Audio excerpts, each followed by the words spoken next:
ഞാനൊരു ക്ലാസ്സിലേക്ക് കയറി ചെന്നു. ആ ക്ലാസ് റൂമിൽ ഞാൻ സംസാരിച്ചുകൊണ്ടിരിക്കുമ്പോൾ, ക്ലാസ് എടുത്തുകൊണ്ടിരിക്കുന്ന സമയത്ത് ഒരു പെൺകുട്ടിയുടെ കൈയിൻ്റെ മുകളിൽ എഴുതി വെച്ചിരിക്കുന്നു, I love BTS army. I love BTS army. കുറേ ആൾക്കാർക്ക് ഈ കാര്യം എന്താണെന്ന് അറിയാം. അപ്പം ഞാൻ ഈ പെൺകുട്ടിയുടെ കൈയിൻ്റെ മുകളിലേക്ക് ഇങ്ങനെ നോക്കിയപ്പോൾ ഐ ലവ് BTS ആർമി. ആവശ്യമില്ലാത്ത കുറേ ചിന്ത മനസ്സ് കൂടെ കടന്നു പോയിട്ടുണ്ടാവും. ബഷീർ, തൗഫീഖ്. ഞാനിങ്ങനെ നോക്കിക്കൊണ്ടിരിക്കുന്ന സമയത്ത് ഞാൻ ഇവളോട് ചോദിച്ചു, എന്താണ് BTS? അതിന് അവൾ എന്നോടൊരു ചോദ്യം ചോദിച്ചു. ഞാൻ ഞെട്ടിപ്പോയി. മാഷേ, നിങ്ങൾക്ക് BTS അറിയില്ല? ഈ സാധനം ഇട്ടോടുകൂടി ഞാൻ തകർന്നുപോയി. അധ്യാപകർക്ക് ഉണ്ടാണ് ചില ടെക്നിക്ക് ഉണ്ട്. അവരെന്ത് ചെയ്യും, വേഗം അറിയില്ല എന്നൊരു ആൻസർ പെട്ടെന്ന് പറയില്ല. അതുകൊണ്ട് തന്നെ ഞാൻ ഈ കുട്ടികൾക്കിടയിൽ ചെറുതാവണ്ടല്ലോ എന്നുള്ള രീതിയിൽ BTS ആർമി അല്ലേ എന്ന് പറഞ്ഞ് ഞാനിങ്ങനെ നോക്കുമ്പോൾ ഇവളുടെ ബാഗിൻ്റെ മുകളിൽ BTS ആർമി, പൗച്ചിൻ്റെ മുകളിൽ BTS ആർമി, ബോക്സിൻ്റെ മുകളിൽ BTS ആർമി. അപ്പം എനിക്ക് മനസ്സിലായി, ഇത് എന്തോ ഒരു സാധനമല്ല, എല്ലാവർക്കും അറിയുന്ന ഒരു സാധനമാണ്. ഞാൻ വേഗം അവിടെ നിന്ന് മെല്ലെ മൊബൈൽ ഫോൺ എടുത്ത് വേറെ ക്ലാസ്സൊക്കെ എടുക്കുന്നതിൻ്റെ ഇടയിൽ, സംസാരത്തിൻ്റെ ഇടയിൽ BTS ആർമി എന്താണെന്ന് സെർച്ച് ചെയ്തു. ഉടനെ കിട്ടി ഒരു 7 പേര്. കൊറിയൻ ബാൻഡായിട്ടുള്ള, കൊറിയയിലുള്ള 7 ആളുകൾ കൂടിയിട്ട് ഒരു പാട്ട് സംഘം. 7 പേര്. അങ്ങനെ പറഞ്ഞാൽ നമുക്ക് മനസ്സിലാവാൻ വേണ്ടി പറയാം. 7 പേരാണ്. ഒരാളെ പേര് ആറം എന്നാണ്. അടുത്ത ആളെ പേര് പറഞ്ഞാണ് വി. പിന്നെ ജംഗ്ഹുക്ക്. നിങ്ങൾ ഞെട്ടണ്ട, മുന്നിലിരുന്നാണ് കുറേ ആൾക്കാർ എന്തപ്പോ ഇയാളീ പറയണത്. ജംഗ്ഹുക്ക്. പിന്നെ ജിമിൻ. പറഞ്ഞോളി. അടുത്തത് ജെഹോപ്പ്. അടുത്തത് ഷുഗ. നമുക്കിതൊരു പോക്കേ കാരം, ഷുഗ. അടുത്തത് ഒരാൾ കൂടി ഉണ്ടല്ലോ. ആരോ പെൺകുട്ടികളോടൊന്ന് ഉറക്കെ പറയുന്നുണ്ട്. ആരാണ്? ഇനി നിങ്ങൾ അള്ളാന്റെ ഒരു 10 പേരുടെ ഒന്ന് വിശേഷണങ്ങളൊന്ന് പറഞ്ഞാണി. ഒന്ന് ആലോചിക്കണം. റഹ്മാൻ റഹീം 2 റെഡി. നിർത്തി. അറിയാം. Very good. നല്ല കുട്ടികൾ. ഇവിടെ അടിപൊളിയാണ്. ഞാൻ ഈ കുട്ടിയുടെ ക്ലാസ്സിൽ നിന്ന് ഈ പെൺകുട്ടിയുടെ കയ്യിലേക്ക് നോക്കിയിട്ട് ഞാൻ വി, ആറം, ഷുഗ എന്നൊക്കെ ഇങ്ങനെ കേട്ടപ്പോൾ എനിക്ക് ആദ്യമായിട്ടുള്ള അനുഭവമാണ്. ഞാൻ ഈ ക്ലാസ് റൂമിൽ നിന്ന് മെല്ലെ ഇങ്ങനെ ഇറങ്ങിപ്പോണ സമയത്ത് ഒരു പെൺകുട്ടി എന്നോട് ഓടി വന്നിട്ട് പറഞ്ഞു, മാഷേ, നിങ്ങൾ നേരത്തെ പിടിച്ച പെൺകുട്ടി ഉണ്ടല്ലോ, ഓള് ആറം, അതായത് ഇവരുടെ ക്യാപ്റ്റനായ ആറമ്മിന് മെസ്സേജ് അയച്ചു. അധ്യാപകനായ എൻ്റെ ഉള്ളിലുണ്ടായ ഒരു ചോദ്യം ഇതായിരുന്നു, ശരി, ഏത് ഭാഷയിലാണ് അയച്ചത്? അതിനവൾ തന്ന ഉത്തരം എനിക്ക് സന്തോഷമായി. അവൾ പറഞ്ഞു, ഞാൻ ഇംഗ്ലീഷിൽ അയച്ചതെന്ന്. ഞാൻ സന്തോഷിച്ചത് എന്തിനാ? അവിടെ ഇംഗ്ലീഷ് എടുക്കുന്ന ആൾ ഞാനാണ്. കൊറിയയിലുള്ള ഒരാൾക്ക് വരെ മെസ്സേജ് അയക്കാൻ ഇവൾ പ്രാപ്തമായല്ലോ. ഒരു ചെറിയ സന്തോഷം. ഞാൻ ഇവളോട് സംസാരിച്ചുകൊണ്ടിരിക്കുന്ന സമയത്ത് ഇവള് പറഞ്ഞു, ഞാൻ കൊറിയൻ ഭാഷ പഠിച്ചുകൊണ്ടിരിക്കുന്നുണ്ട്. നമ്മൾ എത്രാം ക്ലാസ്സിൽ ഇംഗ്ലീഷ് പഠിച്ചു തുടങ്ങി? നമ്മൾ എത്രയും തുടങ്ങി? 4-ന്ന് 5-ന്ന്. ഇപ്പൊ എത്രാം ക്ലാസ്സിലാ ഹിന്ദി പഠിക്കണത്? 5-ന്ന്. 4-ന്നാണോ? അല്ല. ഒരു ലാംഗ്വേജ് നമ്മൾ പഠിച്ചു തുടങ്ങണത് പോലും 4-ൽ നിന്നും 5-ൽ നിന്നൊക്കെയാണ്. എന്നാൽ അതേ ക്ലാസ് റൂമിലിരിക്കുന്ന മറ്റു കുട്ടികൾ, നമ്മുടെ ക്ലാസ് റൂമിലിരിക്കുന്ന മറ്റു കുട്ടികൾ ഇംഗ്ലീഷും ഹിന്ദിയും പഠിക്കുന്നതിനപ്പുറത്ത് കൊറിയൻ ലാംഗ്വേജ് വരെ പഠിക്കാൻ പ്രാപ്തമാക്കുന്ന രീതിയിലേക്ക് നമ്മുടെ കുട്ടികളുടെ കൈകളിലേക്ക് ടെക്നോളജി വളർന്നു വന്നിരിക്കുന്നു എന്ന ഒരു ബോധ്യവും നമുക്കുണ്ടാവണമെന്ന് ഓർമ്മപ്പെടുത്തുകയാണ് ഞാൻ ഈ കുട്ടിയുടെ. പിന്നെ കുറച്ച് ആൾക്കാരൊക്കെ ഉണ്ടല്ലേ. ഇനി ഞാൻ പറയുന്നതിലേക്ക് വരാം. ഇവരോട് എൻ്റെ ആദ്യത്തെ ചോദ്യം ഇതാണ്. മോൻ്റെ പേര് പറഞ്ഞില്ല. മുഹമ്മദ് അൽദിൻ. മുഹമ്മദ് അൽദിൻ. അൽദിൻ. ഓനാ എടുക്കണ പണി വൃത്തിയായിട്ട് എടുക്കുന്നുണ്ട്. അല്ല, ഓ ഇടക്കിടക്ക് അങ്ങനെ വേണം. അങ്ങനെ തന്നെയാണല്ലോ നമ്മളെ കുട്ടികൾ. ജി കഴിച്ചോ. അൽദിൻ പറഞ്ഞ ഒരു പേര് വി എന്നാണ്. അൽദിനൊരു നല്ല കൈയടി കൊടുക്കുമോ? കൈയടിക്കാൻ പാടില്ല എന്നുണ്ടോ? അങ്ങനെ കൈ ഒരു ക്ലാപ്പ് ചെയ്തൂടെ? ഒരു നല്ല ക്ലാപ്പ് ചെയ്താണ്. മാഷാ അല്ലാ. അൽദിഞ്ഞു പോയി കഴിച്ചോ. ഞാൻ വിളിക്കണ്ട് കേട്ടോ. ഒരെണ്ണം ലഡു ഉണ്ടല്ലോ. ഉപ്പാന്റെ പേര് പറഞ്ഞു കൊടുക്കുക. ഒരു 50-55 വയസ്സ് പ്രായം തോന്നിക്കുന്ന ഒരു കാക്ക എണീറ്റുന്നു. പറയൂ എന്താണ് BTS എന്ന് വെച്ചപ്പോൾ കൈ വെക്കാൻ പറഞ്ഞു. അപ്പോൾ ഒരാൾ കൈ വെക്കി. അപ്പം എനിക്ക് ഭയങ്കര സന്തോഷമായി. ഞാൻ അയാളുടെ അടുത്തേക്ക് മൈക്ക് കൊണ്ടിട്ട് ഞാൻ അവിടെ ചോദിച്ചു, പറയൂ എന്താണ് BTS? അപ്പോൾ ഇയാൾ ഷർട്ടൊക്കെ ഒന്ന് ശരിയാക്കി ബാക്കിലേക്കൊക്കെ നോക്കി. യുവാക്കൾ മാത്രമേ കൈ വെക്കിയിട്ടുള്ളൂ. പിന്നെ ഇപ്പം ഞാനാ പൊക്കി എന്നുള്ളൊരു ചെറിയ അഹങ്കാരത്തോട് ഇയാൾ പറയാ, അതൊരു ബസ്സല്ലേ എന്ന്.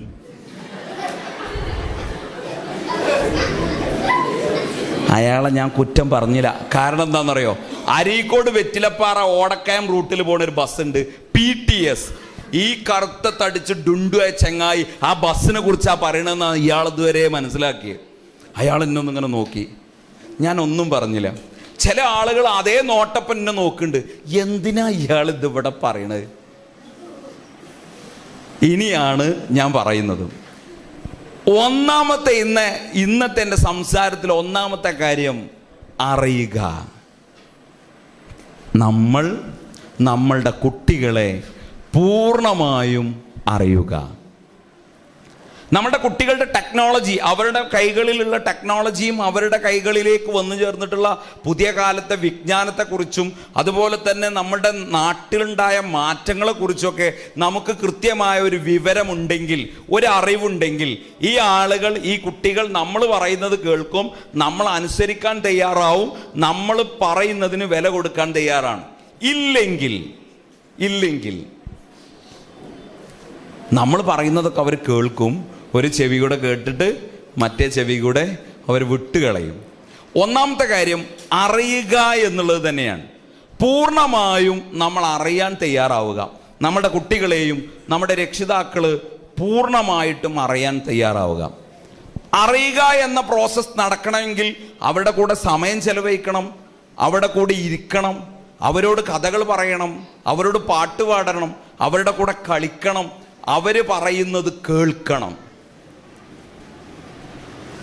എത്ര പേർക്ക് പുതിയ കാലഘട്ടത്തിൽ അത് കേൾക്കാനുള്ള സമയമുണ്ട് എന്നുള്ളതാണ്. ഞാൻ നേരത്തെ പറഞ്ഞ കുട്ടികളൊക്കെ, നമ്മുടെ ന്യൂജൻ മക്കളൊക്കെ പുതിയ ടെക്നോളജിയുടെയും പുതിയ കാലഘട്ടത്തിലൂടെയാണ് അവർ സഞ്ചരിച്ചു കൊണ്ടിരിക്കുന്നത്.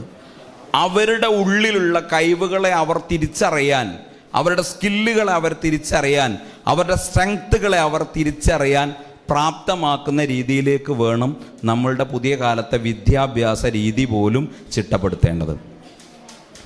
കഴിഞ്ഞ ദിവസം ഒരു മദ്രസയിൽ കുട്ടികളോട് സംസാരിക്കുകയാണ്.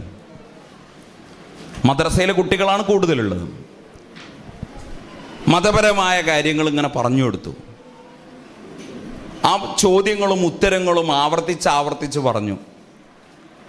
ആ മക്കൾ തിരിച്ച് 1-2 ചില ചോദ്യങ്ങൾ ചോദിച്ചു.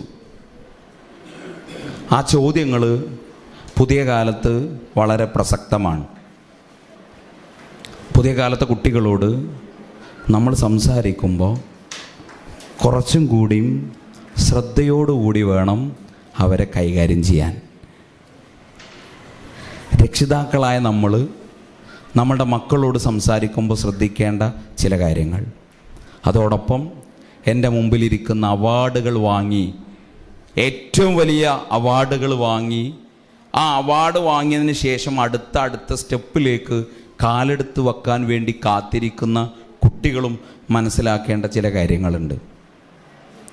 ഒന്ന്, പഠനത്തിലും ജീവിതത്തിലും നമുക്കുണ്ടാവേണ്ട ആദ്യത്തെ അക്ഷരം എന്ന് പറയുന്നത് അറ്റൻഷനാണ്. അറ്റൻഷൻ. സ്കൂൾ അസംബ്ലിയിലൊക്കെ നിങ്ങൾ കേട്ടിട്ടുണ്ടാവും, അറ്റൻഷൻ. ഇതല്ല, അറ്റൻഷൻ. ശ്രദ്ധയുണ്ടാവുക എന്നുള്ളതാണ്. പറയുന്ന കാര്യത്തിലും പഠിക്കുന്ന കാര്യത്തിലും കുട്ടികളുടെ കാര്യത്തിലും നമ്മുടെ ജീവിതത്തിലും നമുക്കുണ്ടാവേണ്ട ആദ്യത്തെ അക്ഷരം എന്ന് പറയുന്നത് അറ്റൻഷനാണ്. ഹലോ, റെഡിയാണോ? ഞാൻ 1 എന്ന് പറയുമ്പോൾ ഒരു ക്ലാപ്പ് ചെയ്യോ? ഒറ്റ ക്ലാപ്പ് ചെയ്താൽ മതി. റെഡി? 1. അപ്പോൾ ചില ആൾക്കാർക്ക് സംശയം, ഞാനൊക്കെ കൊട്ടണം. ഈ ക്ലാപ്പ് ചെയ്യുന്നതോടുകൂടി നമ്മളും ചെറിയൊരു കുട്ടിത്വത്തിലേക്ക് പോകും. നമ്മളൊരു ക്ലാസ്സിലിരിക്കുമ്പോൾ നമ്മളുടെ മൈൻഡ് ഒന്ന് കുട്ടികളിലേക്ക് പോയാൽ നമുക്ക് ആ ക്ലാസ് കേൾക്കാൻ, അല്ലെങ്കിൽ അത് ഏത് കാര്യങ്ങളാണെങ്കിലും ഒരു അറിവ് നേടുന്നിടത്ത് നമ്മൾ ഒരു കുട്ടികളുടെ മൈൻഡിലേക്ക് പോയി കഴിഞ്ഞാൽ നമുക്ക് കുറേ കാര്യങ്ങൾ ഇന്ന് സ്വീകരിക്കാനുണ്ടാവും. ഇല്ലെങ്കിൽ നമ്മൾ നിറഞ്ഞ പാത്രമായിട്ട് ഇങ്ങനെ തോന്നും. ഇതൊക്കെ പിന്നെ എനിക്കറിയാലോ. നിങ്ങൾക്കറിയാത്ത ഒരു കാര്യം ഞാൻ ഇവിടെ പറയണില്ല, ഇതറിയാം, പൂർണ്ണമാണ്. പക്ഷെ ചില ഓർമ്മപ്പെടുത്തലുകളേ ഉള്ളൂ. അതാണ് ഇന്ന് പറഞ്ഞു വെക്കുന്നത്. റെഡി? 1. ഒന്നുകൂടി. 1. 1. 2 എന്ന് പറയുമ്പോൾ എത്ര ക്ലാപ്പ് ചെയ്യണം? Very good. ചെയ്യണ്ട. ഇന്ന് നമ്മൾ ചെയ്യാതിരിക്കാൻ കൂടിയാണ് പറയുന്നത്. റെഡിയാണോ? 3 എന്ന് പറഞ്ഞാൽ 2 ക്ലാപ്പ് ചെയ്യണം. എത്ര ക്ലാപ്പ് ചെയ്യണം? 2. 2 എന്ന് പറഞ്ഞാൽ 3 എന്ന് പറഞ്ഞാൽ 3 എന്ന് പറഞ്ഞാൽ 2 പ്രാവശ്യം കൈയടിക്കണം. 1 എന്ന് പറഞ്ഞാൽ 1, 2 എന്ന് പറഞ്ഞാൽ ചെയ്യണ്ട, 3 എന്ന് പറഞ്ഞാൽ എത്ര ചെയ്യണം? 2. Very good. ഈ ഭാഗത്തുള്ള ആൾക്കാരൊക്കെ ഭയങ്കര ശ്രദ്ധ ഉള്ള ആളുകളാണെന്നാണ് ഞാൻ കേട്ട്. ചമ്പക്കുത്തുകാരൊക്കെ ഭയങ്കര ആവേശത്തിലാണ്. റെഡി? 1. Very good. 1, 3, 2. ആഹാ, ചമ്പക്കുത്തുകാർ ഇത്ര നല്ല ഉഷാറാണല്ലോ. റെഡിയാണോ? റെഡി? 3.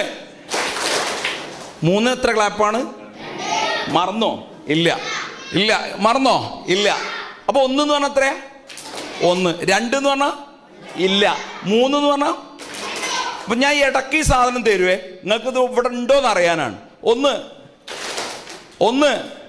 അവിടെ ഒരു താത്ത എന്നെ നോക്കിയാണ്ട് 1. ഞാൻ കൊട്ടൂല. എന്നോട് വീട്ടിൽ നിന്ന് പോന്നപ്പോൾ തന്നെ പറഞ്ഞത്, അയാൾ പലതും പറയാച്ചാണ്ടിച്ച് സുള്ളാൻ നിൽക്കണ്ടെന്ന്. റെഡി? ശരി. 1. 1. 1. 1. 1. 1. 3. 3. 3. 3. 2.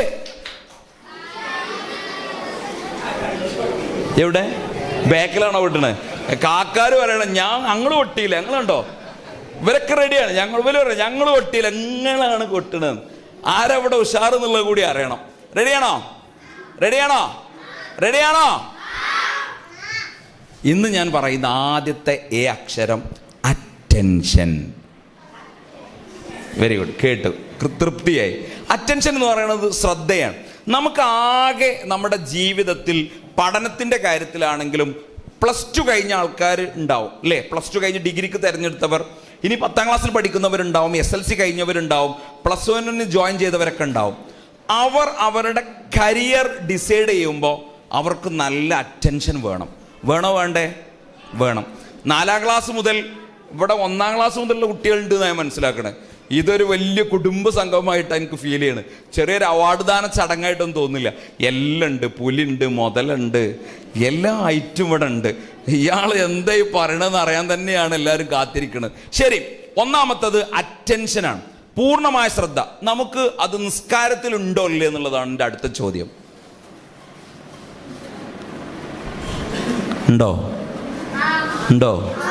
ഉണ്ടോ? നമ്മൾ കഴിഞ്ഞ ദിവസം നിസ്കരിച്ചപ്പോഴല്ലേ നമ്മൾ ആ മറന്നച്ച കാര്യം ഓർമ്മ വന്നത് അല്ലേ? ആണല്ലോ? അല്ലേ? അല്ല. ഓ, നല്ല കുട്ടികൾ. ചമ്പക്കുത്താരെ കഴിച്ചില്ലായി. മക്കളൊക്കെ നല്ല കുട്ടികളാണ്. പിന്നെ എന്തിനും നിസ്കരിച്ചില്ലല്ലോ, നല്ല ഓർമ്മ വരാനുള്ളൂ അല്ല. നമുക്ക് ചില ശ്രദ്ധയുണ്ടാവുക എന്നുള്ള നിർബന്ധമാണ്. നമ്മുടെ ഓരോ പ്രവൃത്തിയിലും നമുക്ക് നല്ല ശ്രദ്ധ വേണം. ജീവിതത്തിൽ നമ്മൾ കോഴ്സുകൾ തിരഞ്ഞെടുക്കുമ്പോൾ, കുട്ടികളോടാണ്, കോഴ്സുകൾ തിരഞ്ഞെടുക്കുന്ന സമയത്ത് നല്ല ശ്രദ്ധ വേണം. പഠിക്കുന്ന വിഷയത്തിൽ നല്ല ശ്രദ്ധ വേണം. ദീനീപരമായ പ്രവർത്തനങ്ങൾ ചെയ്യുമ്പോൾ അതിൽ നല്ല ശ്രദ്ധ വേണം. നിസ്കാരത്തിലും നമ്മുടെ നിത്യജീവിതത്തിലും നമുക്ക് നല്ല ശ്രദ്ധ വേണം. ഇന്ന് പുതിയ കാലഘട്ടത്തിലെ കുട്ടികളാണ്. അവരോട് സംസാരിക്കുമ്പോൾ പേടിയാണ്. ഇന്ന് ആരോ ഇവിടെ പറഞ്ഞു മോട്ടിവേഷൻ ക്ലാസ്സാണ്. ഈ മോട്ടിവേഷൻ ക്ലാസ്സിന് വലിയ പ്രശ്നമുണ്ട്. മോട്ടിവേഷൻ ക്ലാസ്സിൻ്റെ ഒരു പ്രശ്നം എന്താ വെച്ചാൽ, മോട്ടിവേഷൻ ക്ലാസ് ഇങ്ങനെ കേൾക്കുമ്പോഴൊക്കെ ഊർജ്ജമൊക്കെ ഇങ്ങനെ കയറും. ഈ സ്റ്റെപ്പ് ഇങ്ങനെ ഇറങ്ങി വീട്ടിലേക്കാണ് പോയി ഒന്ന് കടന്നുറങ്ങി നാളെ നേരം വെളുത്താൽ ആ സാധനം പോയി. പിന്നെ എന്ത് ഇയാൾ ഈ പറഞ്ഞിന് എന്നുള്ളൊരു സാധനം വരും. മോട്ടിവേഷന് പകരം ഇൻറ്റേർണൽ മോട്ടിവേഷൻ ഉണ്ടാവണം. ഇൻറ്റേർണൽ മോട്ടിവേഷൻ ഉള്ളിൽ നിന്ന് ഉണ്ടാവേണ്ടതാണ്. 1910 ഹംഗറി രാജ്യത്ത് ഒരു കുട്ടി ജനിച്ചു.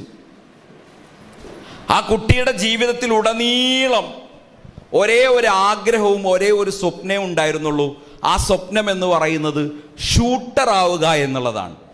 തോക്കുപയോഗിച്ച് ഷൂട്ടിംഗ് മത്സരത്തിൽ പങ്കെടുക്കുക എന്നുള്ളതായിരുന്നു. ഇന്ന് എൻ്റെ മുമ്പിലുള്ള കുറേ കുട്ടികളുണ്ട്, +2 ഉണ്ട്, 10ാം ക്ലാസ്സിലുള്ളവരൊക്കെ ഉണ്ട്. ഞാൻ നിങ്ങളോട് ചോദിക്കുന്ന ഒരു ചോദ്യം, ഫുട്ബോൾ കളിക്കുന്ന ആൾക്കാരൊക്കെ ഒന്ന് കൈവയ്ക്കേ. Very good. മെസ്സിയുടെ ആൾക്കാരൊക്കെ ഒന്ന് കൈവയ്ക്കേ. Very good. Mbappe, Cristiano Ronaldo, ഒച്ചയൊക്കെ ഉണ്ട് ഇവർക്ക്. ഇനി ഒരു ചാട്ടും ഉണ്ടാവും ഇവർക്ക്. പിന്നെ ഇതെന്തിനാ ചോദിക്കണം, ചില ആൾക്കാരുടെ ഞങ്ങൾ ചോദിക്കണം, ഇതൊക്കെ ഇപ്പോൾ ക്ലാസ്സിൽ പറയണം. ഇതൊക്കെ ചോദിച്ചാൽ ഒരു ഇന്നെ ശ്രദ്ധിക്കുള്ളൂ. Mbappe, Cristiano Ronaldo, Messi, Neymar.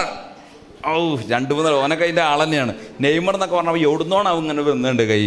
Neymar, കുറേ ആൾക്കാരുണ്ട് അല്ലേ. എന്നാൽ ഒരാളെ ഞാൻ പറയാം. ഇന്ന് നമ്മളുടെ ഒരു പ്രശ്നം, നമ്മളുടെ ഈ പരിസര പ്രദേശങ്ങൾ, പ്രത്യേകിച്ച് എടവണ്ണ, കാവനൂർ, അരീക്കോട് ഒക്കെ ഉള്ളൊരു പ്രശ്നം എന്താ? ഫുട്ബോൾ കളിയിൽ രാജാക്കന്മാരാണ്.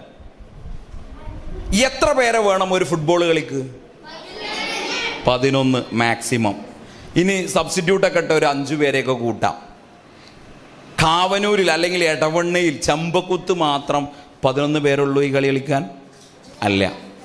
അപ്പം എങ്ങനെയാണ് അതിൽ ഏറ്റവും ടോപ്പാവുക? അത് കളിക്കുമ്പോഴാണ് അവലെ. അതിനാണ് സ്കില്ലെന്ന് പറയുന്നത്. എംബാപ്പെ കേട്ടിട്ടുണ്ടോ നിങ്ങൾ?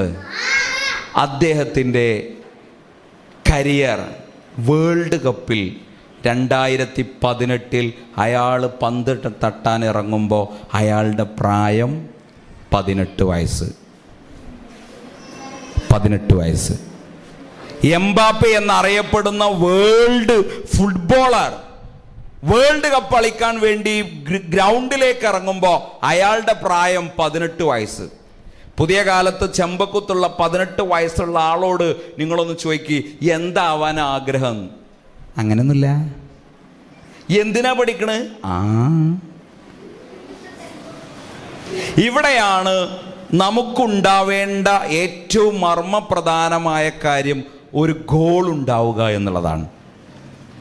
എൻ്റെ മുമ്പിലിരിക്കുന്ന കുട്ടികൾക്ക് ആദ്യവും അവസാനവും ഡ്രീമിൻ്റെ ഭാഗമായി ഉണ്ടാവേണ്ട ഒരേ ഒരു കാര്യമെന്ന് പറയുന്നത് ഗോളാണ്. ലക്ഷ്യമുണ്ടാവുക എന്നുള്ളത് നിർബന്ധമാണ്. 1910 ഹംഗറിയിൽ ജനിച്ച അച്ഛൻ്റെയും അമ്മയുടെയും കുഞ്ഞായി ജനിച്ച മോൻ, അദ്ദേഹത്തിൻ്റെ കുട്ടിക്കാലത്തെ ആഗ്രഹിക്കുന്നത് ഒരു ഷൂട്ടർ ആവണമെന്നാണ്. ഷൂട്ടിംഗ് മത്സരത്തിൽ പങ്കെടുക്കുക എന്നുള്ളതാണ്. നമ്മളുടെ ആഗ്രഹം ചമ്പക്കുത്ത് അങ്ങാടിയിലെ ഒരു ഫുട്ബോളർ ആവുക, കുറച്ചും കൂടി ആയാൽ എടവണ്ണയിലെ ഏറ്റവും വലിയൊരു ഫുട്ബോളർ ആവുക. കുറച്ച് കയറിയ ആൾക്കാർക്ക് ഉണ്ടാവും അരീക്കോടും എല്ലായിടത്തും അറിയപ്പെടുന്ന ഒരു ഫുട്ബോളർ ആവുക. ഇനി അതിൻ്റെ ഏറ്റവും മാക്സിമം ചോദിച്ചാൽ ഒരു പറയും എവിടെ? ഇന്ത്യൻ ടീം അല്ലേ? മെസ്സിയുടെ കൂടെ ഒരു പന്ത് ഇട്ടാൻ ആഗ്രഹമുള്ളൂന്ന് കൈവയ്ക്കേ. ആഗ്രഹമുള്ളൂ, തീവ്രമായ ആഗ്രഹം ഉണ്ടെങ്കിൽ ഒന്നുകൂടിയും പൊക്കാം. അപ്പോൾ മെസ്സി വിരമിച്ചു പോകുന്നുള്ളതാണ് ഇപ്പോൾ എൻ്റെ പ്രശ്നം. മെസ്സി വേണ്ട, അടുത്ത ആൾ വരട്ടെ. കൈ തോത്തിക്കോളി. ആരാണ്? ഹാളൻഡ്. കുറേ ഉണ്ട്. യെസ്, ഇഷ്ടംപോലെ ആൾക്കാർ ബാക്കിൽ വരാണ്ട് അല്ലേ? ഓല ഇഷ്ടമുള്ള വിഷയങ്ങൾ പറഞ്ഞു നോക്കിയാണ് ഓല ഇങ്ങോട്ട് ഇങ്ങനെ പ്രതികരിക്കും. നിങ്ങൾ രാവിലെ മക്കളോട്, ഞാൻ രക്ഷിതാക്കളോട് പറയുന്ന ഒരു കാര്യമുണ്ട്. 1 മിനിറ്റ് രക്ഷിതാക്കളോട് സംസാരിച്ചിട്ട് തിരിച്ചു വരാം. നിങ്ങൾ നിങ്ങളുടെ കുട്ടികളോട് ഏത് ഭാഷയിലാണ് സംസാരിക്കൽ? മലയാളം, പച്ച മലയാളം. ഏത് ഭാഷയിലാണ് നമ്മൾ സംസാരിക്കൽ? ഞാൻ കഴിഞ്ഞ ദിവസം ക്ലാസ്സിലേക്ക് പോയപ്പോൾ ഞാനിങ്ങനെ ക്ലാസ് റൂമിലേക്ക് വരുന്ന സമയത്ത് 1-2 ഡയലോഗുകൾ ഇങ്ങനെ അവിടുന്ന് ഇങ്ങനെ കേൾക്കുന്നുണ്ട്. അപ്പം ഞാൻ ക്ലാസ് റൂമിൽ ചെന്ന് 1-2 ഡയലോഗുകൾ പറയാൻ വേണ്ടി സ്റ്റാർട്ടിങ് കിട്ടണമല്ലോ. അപ്പം ഞാൻ ക്ലാസ്സിൽ പോയിട്ട് റാറാ റാറാ ഇത്രേ പറഞ്ഞിട്ടുള്ളൂ. ക്ലാസ് റൂം പിന്നെ ഫുള്ള് എനർജറ്റിക് ഇനി. ഇയാളെന്തോ പറയാണ്ട് നമ്മളാളാണ് ഈ പറയാൻ വരുന്ന ആള്. അയ്യോ അടിപൊളിയാണല്ലോ, മാസ്ക് എന്തോ ഒരു മാറ്റം ഉണ്ടല്ലോ. ഇവരെന്നെ കേൾക്കാൻ റെഡിയായി. എനിക്ക് ഒരു 30 മിനിറ്റ് സംസാരിക്കണതിന് ഒരു പ്രശ്നം ഉണ്ടായില്ല. ഞാൻ ആദ്യം തന്നെ വന്നിട്ട് ആ ചാപ്റ്റർ ബേസിലുള്ള കാര്യങ്ങൾ മാത്രമാണ് പറഞ്ഞു പോയെങ്കിൽ ഒരാൾ വന്ന് പോയി. കുട്ടികളെ സംബന്ധിച്ചിടത്തോളം കുട്ടികൾ പെട്ടെന്ന് ക്യാച്ച് ചെയ്യും, നമ്മൾ ഒറ്റയടിക്ക് അളക്കും ചെയ്യും. ഞാൻ നേരത്തെ പറഞ്ഞു മോട്ടിവേഷൻ ക്ലാസ്സിൻ്റെ കാര്യം പറഞ്ഞു. ഞാൻ ഒരു അധ്യാപകൻ, സലാം എന്നാണ് അയാളുടെ പേര്, ഒരു അധ്യാപകൻ ക്ലാസ് എടുത്തപ്പോൾ കുട്ടികളോട് ചോദിച്ചു, ഒരു ഫീഡ്ബാക്ക് പറയാൻ പറഞ്ഞു. ക്ലാസ് എടുത്ത് കഴിഞ്ഞതിന് ശേഷം ഒരു പേപ്പറിൽ ഇങ്ങനെ എഴുതി വാങ്ങിച്ചു. അപ്പം 5D ഇംഗ്ലീഷ് മീഡിയത്തിലെ കുട്ടികളാണ്, പാവങ്ങൾ. ഒരു എഴുതി, സലാം മാഷ് നല്ല അടിപൊളി മാഷാണ്, സൂപ്പറാണ്, ഭയങ്കര എനർജറ്റിക് ആണ്, ഭയങ്കര ഉഷാറാണ്. അപ്പം ഇത് കേട്ടപ്പോൾ സലാം മാഷ്ക്ക് ഒരു ആവേശം, എന്നാൽ എന്നെക്കുറിച്ച് മറ്റേ ക്ലാസ്സിലൊന്ന് ചോദിക്കാം. അങ്ങനെ അടുത്ത ക്ലാസ് കയറിയിട്ട് ഇയാൾ ഒരു പേപ്പർ കൊടുത്തു, എന്നെക്കുറിച്ച് നിങ്ങൾക്ക് ഇഷ്ടമുള്ളത് എഴുതാം. അപ്പോൾ കുട്ടികൾ ചോദിച്ചു, മാഷേ പേര് വെക്കണോ? അപ്പോൾ കുട്ടികൾ പറഞ്ഞു, നിങ്ങൾ പേര് വെച്ചാലും വെച്ചില്ലെങ്കിലും കുഴപ്പമില്ല, നിങ്ങൾ എഴുതിക്കോളി. അങ്ങനെ എഴുതി. കുട്ടികൾ ഫീഡ്ബാക്കൊക്കെ എഴുതി. പേപ്പർ കിട്ടി, വീട്ടിലെത്തി പേപ്പർ കിട്ടി. ഇയാൾ മറച്ചു നോക്കിയപ്പോൾ അതിലുണ്ട്, മുത്താണ് സലാം, സത്താണ് സലാം. അലിയാക്കിന് ആവേശം കയറി അല്ലേ, നമ്മളെ കുറിച്ച് നല്ല ഇന്നത്തെ ക്ലാസ് എങ്ങനെ ഉണ്ട്, അടിപൊളി, മുത്താണ് സലാം, സത്താണ് സലാം. അതിൻ്റെ അടിയിലുണ്ട്, ചത്തൂടെ സലാമേ. സകല മോട്ടിവേഷനും പോയി.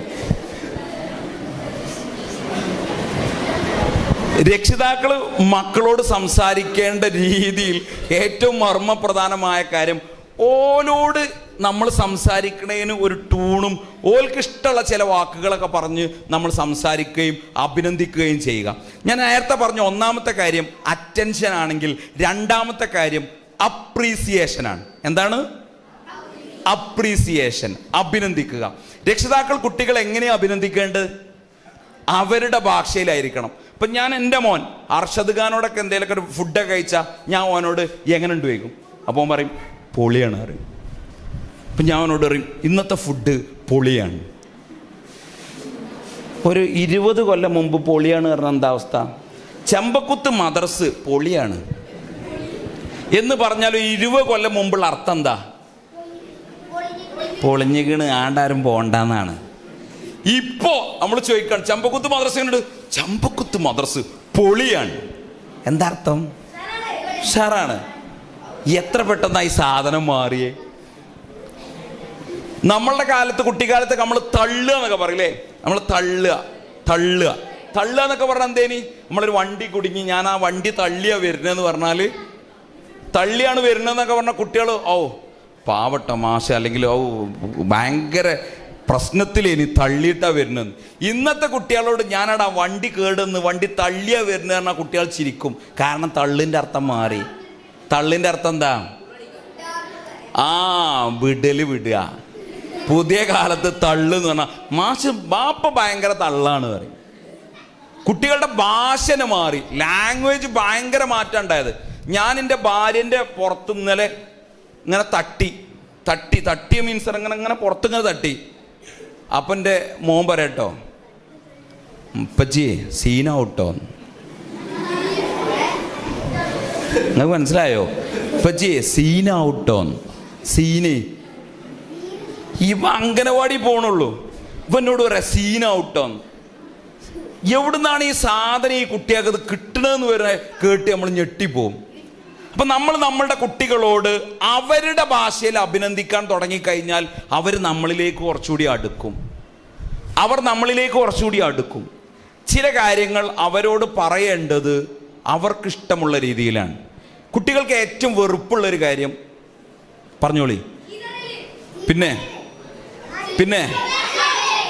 പറഞ്ഞോളി. എന്ത്? ഉപദേശം. കുട്ടികൾക്ക് ഏറ്റവും വെറുപ്പുള്ള കാര്യം എന്താ? ഉപദേശം. ആൺകുട്ടികൾക്കും പെൺകുട്ടികൾക്കും ശരി തന്നെയാണോ? ആണോ? മഞ്ചേരി എത്തിങ്ങാന സ്കൂളിലെ ഒരു അധ്യാപകൻ ഒരു കുറിപ്പ് എഴുതിച്ചു. നിങ്ങളുടെ രക്ഷിതാക്കളോട് ഞാൻ ഇന്ന് ഉച്ചയ്ക്ക് ശേഷം ക്ലാസ് എടുക്കാൻ പോവാണ്, എന്തൊക്കെയാണ് പറയേണ്ടത്? അധ്യാപകൻ എഴുതി കൊടുത്തു. കുറേ കുറിപ്പ് കിട്ടി. കുറിപ്പിൽ 70% കുട്ടികൾ എഴുതിയത് 10ാം ക്ലാസ്സിലെ കുട്ടികളുടെ രക്ഷിതാക്കളോട് സംസാരിക്കാൻ വേണ്ടി ഉച്ചക്ക് തയ്യാറാവുകയാണ്. അപ്പോൾ കുട്ടിയോട് ചോദിച്ചു, നിങ്ങളെ രക്ഷിതാക്കളോട് ഞാൻ എന്താ പറയേണ്ടത്? അപ്പോൾ കുട്ടികളെ എഴുതിയ ഒരു വാക്ക് ഇതാണ്: എൻ്റെ ഉമ്മാനോടും എൻ്റെ ഉപ്പാനോടും നിങ്ങൾ ആ ചൊറിച്ചിലൊന്ന് നിർത്താൻ പറയേണ്ടിന്ന്. ചൊറിച്ചിൽ മീൻസ് ഉപദേശം. ആൺകുട്ടിയാക്കും പെൺകുട്ടിയാക്കും ഇഷ്ടമില്ലാത്ത കാര്യമാണ് ഉപദേശം. അവരെ നമ്മൾ ഉപദേശിക്കാൻ നിന്നാൽ ഓലെന്താ പറയാ? അവിടെയാണ് നമ്മൾ ശ്രദ്ധിക്കേണ്ടത്. നമ്മളുടെ ഫോണിൽ നമ്മൾ ടിക്ടോക്ക് കാണും. സോറി, ഇപ്പൊ ടിക്ടോക്കിലില്ല, ഇപ്പൊ ബാൻ ചെയ്തു അല്ലേ. ഇൻസ്റ്റാഗ്രാം കാണും. ഇൻസ്റ്റാഗ്രാമിലോലൊക്കെ ഒന്ന് കൈയൊന്നിച്ചാണ്. Very good. ഫേസ്ബുക്കിലോല് ഫേസ്ബുക്ക് പോലും കുറവേ. കാരണം ഫേസ്ബുക്ക് ഞാൻ ഇവരൊക്കെ ആയിരിക്കുന്ന ആൾക്കാരൊക്കെ നിങ്ങളൊക്കെ ഫേസ്ബുക്കിൽ ഉണ്ടാവും അല്ലേ? ഇവരുണ്ടാവും, കുറച്ച് ആൾക്കാരൊക്കെ ഉണ്ടാവും. നിങ്ങൾ ഇൻസ്റ്റാഗ്രാമിലുണ്ടോ? ഇല്ല. ഇവരുണ്ടാവും. കാരണം എന്താ? നമ്മളൊക്കെ ഫേസ്ബുക്ക് കയറിയപ്പോൾ ഇവരൊക്കെ അവിടെ നിന്ന് ഇറങ്ങിയിട്ട് ഇവിടെ കയറി ഇൻസ്റ്റാഗ്രാമിൽ കയറി. കഴിഞ്ഞ ദിവസം ഒരു പ്രണയം പിടിച്ചു, അന്വേഷിച്ചു വന്നപ്പോഴാണ് എങ്ങനെയാണ് ഈ കുട്ടിയായിട്ട് കണക്റ്റ് കിട്ടിയെന്ന്. അപ്പോൾ കണക്ഷൻ കിട്ടിയതിന് ശേഷം എങ്ങനെയാണ് ചാറ്റ് ചെയ്യൽ. അപ്പോൾ ഏറ്റവും പുതിയ ടെക്നോളജിയാണ് ഇവർ ഉപയോഗിച്ചത്. ഞാൻ ചോദിച്ചു, നമുക്ക് തന്നെ കുറച്ച് കാര്യങ്ങളൊക്കെ അറിയാലോ. ഞാൻ ചോദിച്ചു, വാട്സപ്പിൽ എനിയില്ലേന്ന്. അപ്പം എന്നോട് പറഞ്ഞു അല്ലേ. അപ്പം ഞാൻ ചോദിച്ചു, ഇൻസ്റ്റയിലാണോ വെച്ച്? അല്ലേ. അപ്പം കെയറിൻ്റെ ഒരു ഹോം കെയറിന് ഒരു സംഭവം എന്നോട് പറഞ്ഞു. അയാളിങ്ങനെ വീട്ടിലേക്ക് കയറി ചെന്നിട്ട് ഹോം കെയർ എടുത്ത് ആ വീട്ടിലെ കാര്യങ്ങളൊക്കെ ഇങ്ങനെ അന്വേഷിച്ചപ്പോൾ ആ വീട്ടിലെ മുതുമുത്തശ്ശി, അവിടുത്തെ അമ്മൂമ്മ മരിച്ചു. 2 ദിവസമായിട്ടാണ് ഹോം കെയറിൻ്റെ വാഹനം അതിലൂടെ പോകുമ്പോൾ, ഏതായാലും മരിച്ച വീടാണല്ലോ, അത് കയറിയിട്ട് പോകാം എന്ന് പറഞ്ഞു പോകുന്നത്. അപ്പോൾ ഒരു 8ാം ക്ലാസ്സിൽ പഠിക്കുന്ന ഒരു പെൺകുട്ടി സ്കൂളിലേക്ക് പോകാൻ വേണ്ടി ഇങ്ങനെ തയ്യാറായി നിൽക്കുകയാണ്. വീട്ടിൽ നിന്ന് ഇപ്പം ഇറങ്ങാൻ വേണ്ടി നിൽക്കുകയാണ്. അപ്പോൾ കുട്ടിയോട് കുശലാന്വേഷണം നടത്തുമ്പോൾ സിസ്റ്റർ ചോദിച്ചത്രേ, അമ്മൂമ്മനെ നല്ലോ നോക്കിയില്ലേനോ? അമ്മൂമ്മ മരിച്ചില്ലേ? അമ്മക്ക് ഭയങ്കര സങ്കടം ഉണ്ടാവില്ലേ? കുട്ടി മൂക്ക് നല്ല സങ്കടം ഉണ്ടാവില്ലേ? ഭയങ്കര സങ്കടം ഉണ്ടാവില്ലേ? അപ്പോൾ കുട്ടിയുടെ ഒരു മറുപടി ഉണ്ട്, അമ്മ എൻ്റെ അമ്മൂമ്മയെ, എൻ്റെ അമ്മമ്മയെ നല്ല നോക്കിയോ ഇല്ലേ എന്നുള്ളത് എനിക്കറിയില്ല. അമ്മ കഴിഞ്ഞ ദിവസം മരിച്ചു എന്നുള്ള രീതിയിൽ 2-3 വാക്കുകൾ പറഞ്ഞ് സ്കൂളിൻ്റെ യൂണിഫോം ഇട്ട് ഈ കുട്ടി പോയി. അപ്പോൾ സിസ്റ്റർക്കറിയാം ഈ സ്ത്രീ വളരെ ഭംഗിയായാണ് ഇവരെ നോക്കിയിട്ടുള്ളത്. അപ്പോൾ ആ അമ്മയെ വിളിച്ചു, മോൾ ഇങ്ങനെയാണല്ലോ പറഞ്ഞ്, എന്താ മോൾ അങ്ങനെ പറഞ്ഞു എന്ന് ചോദിച്ചു. അപ്പോൾ അമ്മൂമ്മയെ പരിചരിച്ച ആ വീട്ടിലെ മകൻ്റെ ഭാര്യയായ ഈ കുട്ടിയുടെ അമ്മ പറഞ്ഞു, മാഷേ ഒരു കാര്യം നിങ്ങൾക്കറിയോ, ഞാൻ എൻ്റെ ഭർത്താവിൻ്റെ അമ്മ എൻ്റെ അമ്മയായിട്ടാണ് ഞാൻ നോക്കിയത്. പക്ഷേ രാവിലെ 4 മണിക്ക് ഞാൻ എണീറ്റ് കുളിച്ച് വൃത്തിയാകുന്നതിന് മുമ്പ് ഞാൻ എൻ്റെ വീട്ടിലുള്ള എൻ്റെ അമ്മയുടെ അടുത്ത് പോയി അവർ കാഷ്ടിച്ചതും മൂത്രമൊഴിച്ചതുമായ കഷ്ണങ്ങൾ മാറ്റി വിരിക്കും. എന്നിട്ട് ഞാൻ കുളിച്ച് പല്ല് തേച്ച് എൻ്റെ പ്രാഥമിക കൃത്യങ്ങളൊക്കെ നിർവഹിച്ച് എൻ്റെ മക്കൾക്ക് വേണ്ടി ഭക്ഷണം പാചകം ചെയ്യാൻ തുടങ്ങും. ഭക്ഷണം പാചകം ചെയ്തതിന് ശേഷം ഞാൻ അവരെ വിളിച്ചുണർത്തും. ഭക്ഷണം പാചകം ചെയ്യുമ്പോൾ അവരെ വിളിച്ചുണർത്തും. ഏകദേശം 7 മണിയായിട്ടുണ്ടാവും, അല്ലെങ്കിൽ 6:30 ആയിട്ടുണ്ടാവും. അപ്പോൾ അവരെ തട്ടി ഉണർത്തി അവരെ വിളിച്ചുണർത്തിയതിന് ശേഷം അവർക്ക് വേണ്ട കാര്യങ്ങളൊക്കെ ചെയ്തു കൊടുത്ത് ബ്രഷ് എടുത്തു കൊടുത്ത് അവർ കുളിക്കാൻ പോയി തിരിച്ചു വരുമ്പോഴേക്കും അവർക്ക് ചോറ്റുപാത്രത്തിലേക്ക് ചോറാക്കി കൊടുക്കും, അല്ലെങ്കിൽ ഉപ്പേരിയാക്കി കൊടുക്കും. എന്നിട്ടാണ് ഞാൻ അവരെ പറഞ്ഞയക്കാറ്. അപ്പോൾ ഞാൻ ചോദിച്ചു, അല്ലെങ്കിൽ എൻ്റെ സുഹൃത്ത് അവരോട് ചോദിച്ചൊരു ചോദ്യം ഇതാണ്. അപ്പോൾ നേരത്തെ കുട്ടി പറഞ്ഞല്ലോ നിങ്ങൾ നോക്കലില്ല. രണ്ടാമത്തെ ഒരു കാര്യം കൂടിയുണ്ട്. അവർ പോകുമ്പോഴേക്ക് കഞ്ഞി റെഡി ആയിട്ടുണ്ടാവും. കുട്ടികൾ നേരത്തെ 4 മണിക്ക് എണീറ്റ് മാറ്റിയ ആ മൂത്രം കാഷ്ടമൊക്കെ ആയിട്ടുള്ള ഒരു വിരിപ്പുണ്ടല്ലോ, അത് രണ്ടാമത് വീണ്ടും അതുപോലെ ആയിട്ടുണ്ടാവും. അപ്പോഴേക്ക് ഞാൻ വന്ന് വാതിൽ ചാരി എൻ്റെ കുട്ടികൾ ആ സ്മെല്ല് വരണ്ടല്ലോ, അവരത് കാണണ്ടല്ലോ എന്ന് കരുതി പാതി ചാരി ഞാൻ അകത്ത് കയറി അവർക്ക് അതൊക്കെ മാറ്റി വൃത്തിയാക്കി കഞ്ഞി കൊടുത്താണ് ഞാൻ തിരിച്ചിറങ്ങാറ്. അപ്പോൾ കുട്ടികൾ പറഞ്ഞത് ശരിയാണ് മാഷേ. ഞാൻ ഈ കഞ്ഞിയുമായി വരുമ്പോൾ കുട്ടികൾ ഭക്ഷണമൊക്കെ എടുത്ത് സ്കൂളിലേക്ക് ഇറങ്ങിയിട്ടുണ്ടാവും. അവർ കാണുന്നത് ഞാൻ കയറി വാതിലടക്കുന്നതാണ്. പിന്നൊന്നും മിണ്ടിയില്ല. സത്യത്തിൽ ഈ അമ്മ ആ അമ്മൂമ്മയെ, അവരുടെ ഭർത്താവിൻ്റെ അമ്മയെ പരിപൂർണമായി പരിചരിച്ചാണ് ഈ സുന്ദരമായ ലോകത്തുനിന്ന് വിട പറഞ്ഞു പോയത്. പക്ഷേ മക്കൾ അത് കണ്ടത് ആ വാതിലടക്കുന്നത് മാത്രമാണ്. നിങ്ങൾ ചെയ്യേണ്ടത്, ഉമ്മമാർ ഉപ്പമാർ ചെയ്യേണ്ടത്, നമ്മളുടെ വീട്ടിൻ്റെ പ്രശ്നങ്ങളും പ്രയാസങ്ങളും പ്രതിസന്ധികളും അല്ലലും അലട്ടലും ഒന്നും അറിയാതെയാണ് നിങ്ങൾ നിങ്ങളുടെ മക്കളെ വളർത്തുന്നതെങ്കിൽ ഇടയ്ക്കെങ്കിലും അതൊന്ന് ബോധ്യപ്പെടുത്തി കൊടുക്കണം. നമ്മുടെ വീട്ടിൽ നടക്കുന്ന ഒരുപാട് കാര്യങ്ങളിൽ അവരെ പങ്കാളികളാക്കണം. നമ്മുടെ മക്കൾ നല്ല കുട്ടികളാവണമെങ്കിൽ അവരോട് ഇടയ്ക്കെങ്കിലും ആ ബാത്റൂം ഒന്ന് വൃത്തിയാക്കാൻ പെൺകുട്ടികളോടും ആൺകുട്ടികളോടൊക്കെ പറയണം. അവർ കഴിച്ച പാത്രം, ഭക്ഷണം കഴിച്ചു കഴിഞ്ഞാൽ പാത്രം ഒന്ന് വൃത്തിയാക്കാൻ അവരോട് പറയണം. അങ്ങനെ ചെറിയ ചെറിയ കാര്യങ്ങളിൽ അവരെ പങ്കാളികളാക്കണം. എടവണ്ണയിലുള്ള അബ്ദുള്ള കുട്ടി എഴുതിയ ഒരു പുസ്തകമുണ്ട്. എടവണ്ണയിലുള്ള ലോകപ്രസിദ്ധമായ ഒരു പുസ്തകമുണ്ട്. ആ പുസ്തകത്തിൻ്റെ പേര് റിയാൻ്റെ കിണർ എന്നാണ്. റിയാൻ പുസ്തകം വായിച്ചവർ, എടവണ്ണക്കാർ, ചമ്പക്കുത്തുകാർ ഒന്ന് കയ്യോക്കിയേ. 2 പേർ, 3 പേർ. പുതിയ തലമുറയിലുള്ള കുട്ടികൾ വായിക്കണം ആ പുസ്തകം. റിയാൻ 6 വയസ്സുള്ളപ്പോൾ 1-ാം ക്ലാസ്സിലേക്ക് പോയി ക്ലാസ് റൂമിൽ നിന്ന് പുറത്തിറങ്ങി കളിച്ചുകൊണ്ടിരിക്കുന്ന സമയത്ത് ടാപ്പിൽ വെള്ളം ഇങ്ങനെ പോകുന്നുണ്ട്. അപ്പോൾ ആ കുട്ടിയെ വിളിച്ചിട്ട് ആ പൈപ്പ് പൂട്ടിയിട്ട് വാന്ന് പറഞ്ഞു. കുട്ടി മെല്ലെ പുറത്തു പോയി പൈപ്പ് പൂട്ടി തിരിച്ചു വരുന്ന സമയത്ത് ആ കുട്ടിയോട് ചോദിക്കുന്നുണ്ട്, ആ വെള്ളത്തിൻ്റെ വില എത്രയാണെന്നറിയോ? കുട്ടി പറയുന്നുണ്ട്, അറിയില്ല. അപ്പോഴാണ് ആ ടീച്ചർ പറഞ്ഞു കൊടുക്കുന്നത്, ആ അധ്യാപിക പറഞ്ഞു കൊടുക്കുന്നത്, മോനെ, അങ്ങ് സുഡാനിൽ, ആഫ്രിക്കൻ രാജ്യങ്ങളിൽ ഒരു തുള്ളി വെള്ളം കിട്ടാതെ, മുലപ്പാൽ ചുരത്താൻ കഴിയാതെ കുഞ്ഞുമക്കൾ ലോകത്തോട് വിട പറഞ്ഞുകൊണ്ടിരിക്കുകയാണ്. നീ നമ്മുടെ ക്ലാസ്സിലെ കുട്ടികൾ മെല്ലെ തുറന്നു വിട്ട് പുറത്തേക്ക് ഒഴുകിപ്പോയ വെള്ളമുണ്ടെങ്കിൽ ഒരു പക്ഷേ ആ കുട്ടികൾ ആ രാജ്യത്ത് മരിക്കാതെ നിങ്ങളെപ്പോലെ സ്കൂളിൽ പോകാൻ അർഹരായി ജീവിക്കുമായിരുന്നു. ക്ലാസ്സിൽ നിന്ന് വെറുതെ കേട്ട ഒരു വാക്കായിട്ട് റിയാൻ അത് തോന്നിയില്ല. അപ്പോൾ റിയാൻ്റെ ഒരു ചോദ്യമുണ്ട്. ഞാൻ നേരത്തെ കുട്ടികൾ ചോദ്യം ചോദിക്കുമെന്ന് പറഞ്ഞതുപോലെ റിയാൻ്റെ ഒരു ചോദ്യം, ടീച്ചറെ അവിടെ എന്താണ് വെള്ളമില്ലാത്തത്? ടീച്ചർ പറഞ്ഞു, അവിടെ കിണറുകളില്ല. അപ്പോൾ അടുത്ത കുട്ടിയുടെ ചോദ്യം, എന്താ ടീച്ചറെ അവിടെ കിണറില്ലാത്തത്? കിണർ കുത്താൻ പൈസയില്ല. അപ്പോൾ കിണർ കുത്താൻ ഏകദേശം എത്ര പൈസ വരും? ഒരു $70 ഉണ്ടെങ്കിൽ അവിടെ ഒരു കിണർ ഒരടി കുത്താം. അത് കുട്ടിയുടെ ഉള്ളിൽ ഭയങ്കര ചിന്ത ഉണർത്തി. കുട്ടി വിചാരിച്ചത്, $70 ഞാൻ എൻ്റെ വീട്ടിൽ ബർഗർ വാങ്ങിക്കുന്നു, ബ്രോസ്റ്റ് വാങ്ങിക്കുന്നു, അൽഫാം വാങ്ങിക്കുന്നു, അതേപോലെ തന്നെ ചെറിയ ചെറിയ ഭക്ഷണങ്ങൾ വാങ്ങിക്കുന്ന ആ $70 ഉണ്ടെങ്കിൽ ഒരു കുട്ടിയുടെ ജീവൻ രക്ഷിക്കാൻ കഴിയോ? ഒരു തുള്ളി വെള്ളം, ഒരു കിണർ കുത്താൻ കഴിയോ? ആ കുട്ടിയെ ആ ചിന്ത വല്ലാതെ മോട്ടിവേറ്റ് ചെയ്തു. ആ കുട്ടി വീട്ടിലേക്ക് കയറി ചെന്ന് അമ്മയെ കാത്തിരുന്നു. പോലീസുകാരിയായ അമ്മയെ കാത്തിരിക്കുകയാണ്. അമ്മ വന്നപ്പോൾ അമ്മനോട് ചോദിച്ചു, എനിക്കൊരു $70 വരുമോന്ന്. ഇപ്പോൾ നമ്മളുടെ അമ്മമാരോട് നമ്മളുടെ കുട്ടികൾ ചോദിച്ചാൽ നമ്മുടെ അമ്മമാരുടെ ഒരു മറുപടി ഉണ്ട്, ഉമ്മമാരുടെ മറുപടി ഉണ്ട്, ചിലക്കാ പോകാനൊക്കല്ലേ, ഇവിടെ മനുഷ്യൻ തന്നെ $70 ഇല്ല, അല്ലെങ്കിൽ $70 ഇല്ല, സ്വാഭാവികം. പക്ഷേ അമ്മ അതിനെ നിരുത്സാഹപ്പെടുത്തിയില്ല. അമ്മ ഇങ്ങനെ ചേർത്ത് നിർത്തിയിട്ട് ഇങ്ങനെ തട്ടിയിട്ട് പുറത്ത് ഇങ്ങനെ തട്ടിയിട്ട് വെച്ചു, എന്തിനാണ് $70? അപ്പോൾ കുട്ടി പറഞ്ഞു, എനിക്കൊരു കിണർ കുത്താനാണ്.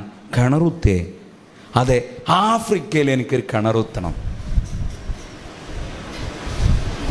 അത് വളരെയധികം കൗതുകമുണർത്തിയ അമ്മയുടെ മനസ്സിൽ കാത്തിരുന്നു. എന്തിനു വേണ്ടിയിട്ടാണെന്നറിയോ? അച്ഛൻ വരാൻ വേണ്ടി. ബിസിനസ്സുകാരനായ അച്ഛൻ കാറിൽ വന്ന് ഇറങ്ങുമ്പോൾ ഈ റിയാൻ ഓടി ചെന്നിട്ട് ആ വാതിൽ ഇങ്ങനെ തുറന്നു കൊടുത്തു. ഡോർ ഇങ്ങനെ തുറന്നിട്ട് അച്ഛൻ ഇങ്ങനെ വന്നു. അച്ഛൻ്റെ കൈ പിടിച്ച് സോഫയിൽ കൊണ്ടുപോയി ഇരുത്തിയിട്ട് അടുക്കളയിൽ പാചകം ചെയ്യുന്ന അമ്മയെയും ഒരുമിച്ച് കൊണ്ടുപോയി ഇരുത്തി. രണ്ടുപേരെ ഇങ്ങനെ ഇരുത്തിയിട്ട് മകൻ റിയാന് പറയുന്നുണ്ട്, അച്ഛാ, അമ്മ, എനിക്കൊരു $70 വേണം. അപ്പോൾ അച്ഛനും അമ്മയും പറയുന്ന ഒരു ഉത്തരമുണ്ട്, ശരി, $70 തരാം. ഒരു കാര്യം ശ്രദ്ധിക്കണം, എന്താണെന്നറിയോ? ഇന്ന് മുതൽ ഈ വീട്ടിലെ ചെറിയ ചെറിയ ജോലികൾ ചെയ്യണം. അങ്ങനെ ചെറിയ ചെറിയ ജോലികൾ ചെയ്താൽ ഓരോ ദിവസവും നിനക്ക് ഓരോ $1 വീതം തരും. റിയാൻ, നമ്മളാണെങ്കിൽ, നമ്മുടെ മക്കളാണെങ്കിൽ, പോവാനല്ലേ, ഒന്നും വേണ്ട, പണിയെടുത്തുകൊണ്ട് ഇപ്പം അങ്ങനെ പൈസയൊന്നും വേണ്ട, കിണർ കുത്തിയില്ലെങ്കിലും വേണ്ടിയില്ല. നമ്മുടെ കുട്ടികൾ നല്ല കുട്ടികളാണ്. പക്ഷേ റിയാൻ അതിലേറെ നല്ല കുട്ടിയായിരുന്നു. റിയാൻ പറഞ്ഞു ശരി ഞാൻ തയ്യാറാണ്. റിയാൻ അത് ഉറപ്പിച്ചു. എപ്പോഴോ ഉറപ്പിച്ചിന്, ക്ലാസ് റൂമിൽ തന്നെ ഉറപ്പിച്ചിന്. റിയാൻ വീട്ടിൽ വന്ന് അച്ഛനോടും അമ്മയോടും പറഞ്ഞു. അപ്പൊ റിയാൻ ചോദിച്ചു ഇന്നത്തെ പണി എന്താന്ന്. അപ്പൊ അച്ഛൻ പറഞ്ഞു എൻ്റെ ഷൂ പോളിഷ് ചെയ്യണം. ഷൂ പോളിഷ് ചെയ്തു. ഷൂ പോളിഷ് ചെയ്തപ്പോൾ $1 കൊടുത്തു. റിയാൻ വേഗം അടുക്കളയിലേക്ക് ഓടി. മുകളിൽ വെച്ചിരിക്കുന്ന ഭരണിയൊക്കെ തപ്പി അതിൽ ബിസ്ക്കറ്റ് ഇട്ട് വെച്ചിരുന്ന ഒരു പാത്രം കിട്ടി. അതിങ്ങനെ എടുത്തു കൊണ്ടുവന്ന് അമ്മയോട് പറഞ്ഞു ഇതിനൊരു കുറ്റിയാക്കി തരുമോ, ഒരു ബോക്സ് ആക്കി തരുമോ. അമ്മ അതിനൊരു ഓട്ട ഇട്ട് കൊടുത്ത്, ദ്വാരം ഇട്ട് കൊടുത്ത്, ഒരു ഹോൾ ഇട്ട് കൊടുത്ത് അതൊരു കുറ്റിയാക്കി മാറ്റി കൊടുത്തു. അതിലേക്ക് ആ $1 ഇട്ടപ്പോൾ ഓന് ഭയങ്കര സന്തോഷം. അടുത്ത ദിവസം ആകാൻ വേണ്ടി കാത്തിരിക്കുകയാണ്. എല്ലാവരും എണീക്കുന്നതിന് മുമ്പ് റിയാൻ എണീറ്റ് പല്ല് തേച്ച് കുളിച്ച് വൃത്തിയായി നിൽക്കുകയാണ്. സ്കൂളിലേക്ക് പോകുന്നതിന് മുമ്പ് അമ്മയോട് ചോദിച്ചു അമ്മ ഇന്നെന്തെങ്കിലും പണിയുണ്ടോ? ഒന്നും മിണ്ടിയില്ല. സ്കൂൾ വിട്ട് വന്നിട്ടാണ്. വീട്ടിലേക്ക് വന്ന് കയറിയ ഉടനെ തന്നെ ഇന്ന് ഞാൻ എന്താ ചെയ്യേണ്ടത്? അപ്പം അമ്മ പറഞ്ഞു ഇന്ന് വിറകെടുത്തു കൊണ്ടുവരണം. അപ്പോൾ വിറകെടുത്തു കൊണ്ടു. അടുത്ത ദിവസം രാവിലെ ആയപ്പോൾ വീണ്ടും ചോദിച്ചു ഇന്ന് ഞാൻ എന്താ കഴിക്കേണ്ടത്? ഇന്ന് നമ്മുടെ വീട്ടിലെ ടോയ്ലറ്റ് ഒന്ന് വൃത്തിയാക്കണം. ഓക്കെ ശരി ഞാൻ ചെയ്യാം. വീട്ടിലെ ടോയ്ലറ്റ് വൃത്തിയാക്കി. അടുത്ത ദിവസം ചോദിച്ചു ഞാൻ എന്താ ചെയ്യേണ്ടത്? ഇന്ന് നിൻ്റെ യൂണിഫോം നീ തന്നെ വൃത്തിയാക്കണം. അടുത്ത ദിവസം യൂണിഫോം വൃത്തിയാക്കി. ദിവസം കഴിഞ്ഞു. 69 ദിവസമായി. 69 ദിവസമായപ്പോൾ ആ കുട്ടി $69 ക്ലാസ്സിലേക്ക് ചെന്നു. ടീച്ചറോട് പറഞ്ഞു ടീച്ചറെ നമുക്ക് കിണർ കുത്തല്ലേ എന്ന്. പുതിയ കാലത്തെ വിദ്യാഭ്യാസ രീതിയിൽ പുതിയ കാലത്തെ ടീച്ചറാണെങ്കിൽ പറഞ്ഞ കാര്യം മറന്നുപോയിട്ടുണ്ടാവും. ടീച്ചർ നമ്മുടെ നാട്ടിലെ ടീച്ചേഴ്സ് നല്ല ടീച്ചേഴ്സാണ്. പക്ഷെ നമ്മൾ ചിലപ്പോൾ ചോദിച്ചിട്ടുണ്ടാവും നമ്മുടെ നാട്ടിലാണെങ്കിൽ ഏത് കിണർ എന്ന്. പക്ഷെ ഈ ടീച്ചർ മറന്നുപോയില്ല. ആ ടീച്ചർ തൻ്റെ ബാഗ് തുറന്ന് $1 കൂടി അതിലേക്ക് ഇട്ട് കൊടുത്തിട്ട് ഇപ്പൊ $70 ആയില്ലേ, ഇനി നാളെ മുതൽ നമുക്ക് കിണർ കുത്താം, അതിനുള്ള തയ്യാറെടുപ്പ് നടത്താം എന്നാണ് പറഞ്ഞത്. പിന്നെ അന്വേഷണമായിരുന്നു ടീച്ചറും കുട്ടിയും രക്ഷിതാക്കളും. അന്വേഷിച്ചപ്പോൾ അവർക്ക് കിട്ടിയ വാർത്ത എന്ന് പറയുന്നത് $70 കൊണ്ട് ഒരടി കിണർ കുത്താനേക്ക് സാധിക്കുള്ളൂ. അതിന് പകരം ഒരു കിണറായി മാറണമെങ്കിൽ മിനിമം $2500 എങ്കിലും വേണം. അപ്പോൾ ഞാനും നിങ്ങളുമാണെങ്കിൽ മടി പിടിച്ച് അത് നിർത്തും. പക്ഷെ ആ കുട്ടി നിർത്തിയില്ല.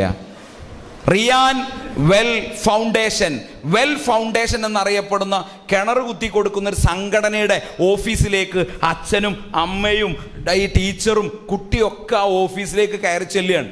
എന്തിനാണെന്നറിയോ? എങ്ങനെ കിണർ കുത്തേണ്ടിയെന്ന് അറിയാൻ. അപ്പോൾ ആ ഓഫീസിലേക്ക് ഇങ്ങനെ കയറി ചെല്ലുന്ന സമയത്ത് അതിൻ്റെ മെയിൻ ഓഫീസർ ഭയങ്കര തിരക്കിലാണ്. അപ്പോൾ ചായ കുടിച്ചിട്ടുള്ള വേസ്റ്റ് ഉണ്ട്, അത് അവിടെ ഇങ്ങനെ ഒരു വേസ്റ്റ് ബോക്സിൽ ഇട്ടിട്ടുണ്ട്. അത് നിറഞ്ഞ് പുറത്തേക്ക് ഒഴുകിയിട്ടുണ്ട്. വേസ്റ്റ് പല ഭാഗങ്ങളിലുണ്ട്. ഈ കുട്ടി അച്ഛനോടും അമ്മയോടും ചോദിച്ചു അച്ഛാ അമ്മ ഈ ഓഫീസിൽ ഒരുപാട് വേസ്റ്റ് ഉണ്ടല്ലോ, ഞാനതെല്ലാം പെറുക്കിയെടുത്ത് ദൂരെ കൊണ്ടുപോയി കളയട്ടെ. ആ രക്ഷിതാക്കളുടെ ഉള്ളിൽ ഈ കുട്ടിയെക്കുറിച്ചുള്ള അഭിമാന ബോധം ഉയർന്നു. കാരണം വീട്ടിൽ വൃത്തി പഠിച്ചു, $1 വേണ്ടിയിട്ടാണ് പഠിച്ചതെങ്കിൽ അച്ഛനും അമ്മയും പറഞ്ഞു ഇതിന് $1 തരൂല കേട്ടോ.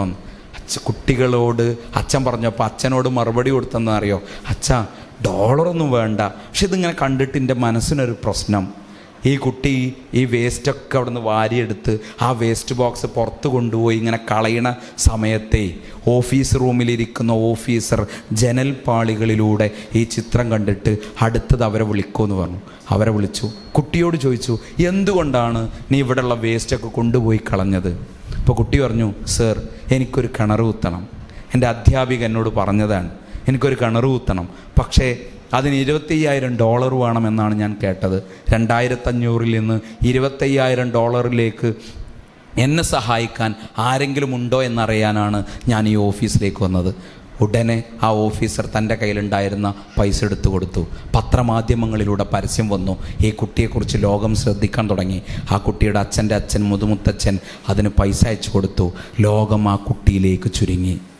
2016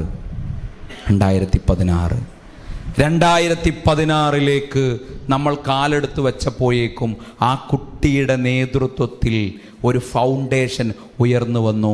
ആ ഫൗണ്ടേഷൻ്റെ പേരാണ് റിയാൻ വെൽ ഫൗണ്ടേഷൻ. ആ ഫൗണ്ടേഷൻ്റെ പേരിൽ ഇന്ന് ലോകത്ത് ഏകദേശം 16 രാജ്യങ്ങളിലോളം 75,000 കിണറുകൾ കുത്തിക്കഴിഞ്ഞു. ലോകത്ത് ഇന്ന് റിയാൻ വെൽ ഫൗണ്ടേഷൻ എന്ന പേരിൽ ആളുകൾ വെള്ളം കുടിക്കുകയും കിണർ കുത്തുകയും അതൊരു വലിയ സംരംഭമായി മാറുകയും അതൊരു വലിയ പുണ്യപ്രവർത്തനമായി മാറുകയും ലോകത്തത് സംഭവിച്ചുകൊണ്ടിരിക്കുകയും ചെയ്യുന്നു. പ്രിയപ്പെട്ട രക്ഷിതാക്കളെ, ഒരു അധ്യാപികയുടെ വാക്ക് ഒരു കുട്ടിയുടെ ഉള്ളിൽ അതെങ്ങനെയാണ് സ്വീകരിച്ചതെന്ന് നിങ്ങളും ഞാനും മനസ്സിലാക്കുന്നത് നന്നാവും. അതോടൊപ്പം ഒരു രക്ഷിതാക്കൾ എങ്ങനെയാണ് അതിന് പിന്തുണ കൊടുത്തത് എന്നും ഞാനും നിങ്ങളും മനസ്സിലാക്കുന്നത് നന്നാവും. നമ്മൾ അവർക്ക് കൊടുക്കേണ്ടത് വളരെ വളരെ വളരെ ആത്മാർത്ഥമായ സ്നേഹമാണ്. അവരെ ചേർത്ത് പിടിക്കുക. പുതിയ കാലത്തെ കുട്ടികൾ ലഹരിയിലേക്ക് കടന്നു പോകുന്നുണ്ടെങ്കിൽ അതിൻ്റെ പിന്നിൽ ഒന്നാമത്തെ കാരണം ഞാനും പിന്നെ നിങ്ങളുമാണ്. രണ്ടാമത്തെ കാരണം നമ്മുടെ സൊസൈറ്റിയെ നമ്മൾ കുറ്റം പറയേണ്ട. വ്യവസ്ഥിതിയല്ല മാറേണ്ടത്, മനസ്ഥിതിയാണ്. വ്യവസ്ഥിതിയെ കുറ്റം പറഞ്ഞ് നമ്മൾ മാറി നിൽക്കേണ്ടതില്ല. നമ്മുടെ കുട്ടികൾ പള്ളിയിലേക്ക് വരുന്നില്ല, നമ്മുടെ കുട്ടികൾ സംഘടനാ രംഗത്തേക്ക് ISMൻ്റെയും KNMൻ്റെയും നമ്മുടെ ഉത്തരവാദിത്തപ്പെട്ട MSMലേക്കൊന്നും വരുന്നില്ലെങ്കിൽ അതിൻ്റെ ഉത്തരവാദിത്തം നമ്മൾ ഏതെങ്കിലും പുതിയ ജനറേഷൻ്റെ തലയിലേക്ക് അടിച്ചേൽപ്പിക്കേണ്ടതില്ല. അതിൻ്റെ ഉത്തരവാദിത്തം ഞാനും നിങ്ങളുമാണ്. പുതിയ കാലത്തെ കുട്ടികൾ ഒരിത്തിരി മുടി നീട്ടി വളർത്തി അവരെ ഈ പള്ളിയിലേക്ക് ഇങ്ങനെ കയറി വരുമ്പോൾ നമ്മുടെ ഒരൊറ്റ നോട്ടം കൊണ്ട് പിന്നീട് പള്ളിയിലേക്ക് കയറി വരാൻ അവർ മടിക്കുന്നുണ്ടെങ്കിൽ അതിൻ്റെ ഉത്തരവാദിത്യം ഏറ്റെടുക്കേണ്ടത് ഞാനും നിങ്ങളും തന്നെയാണ്. അവരെ കൈപിടിച്ച്, അവരെ ചേർത്ത് പിടിച്ച്, അവർക്ക് നന്മ പറഞ്ഞു കൊടുത്ത് അവരുടെ കൂടെ നിൽക്കുക. 3 കാര്യങ്ങളാണ് അവർക്ക് വേണ്ടി ചെയ്യേണ്ടത്. 1 ഉണ്ടാവുക, 2 ഊട്ടുക, 3 ഉമ്മ കൊടുക്കുക. 1 ഉണ്ടാവുക, പ്രതിസന്ധി ഘട്ടത്തിൽ പ്രയാസത്തിൽ അവരുടെ കൂടെ ഉണ്ടാവുക. പ്രതിസന്ധി ഘട്ടം എന്ന് പറയുമ്പോൾ പുതിയ കാലത്ത് പെൺകുട്ടികളൊക്കെ അനുഭവിക്കുന്ന ഒരുപാട് പ്രശ്നങ്ങളുണ്ട്. അതിൽ അവരുടെ കൂടെ ഉണ്ടാവുക.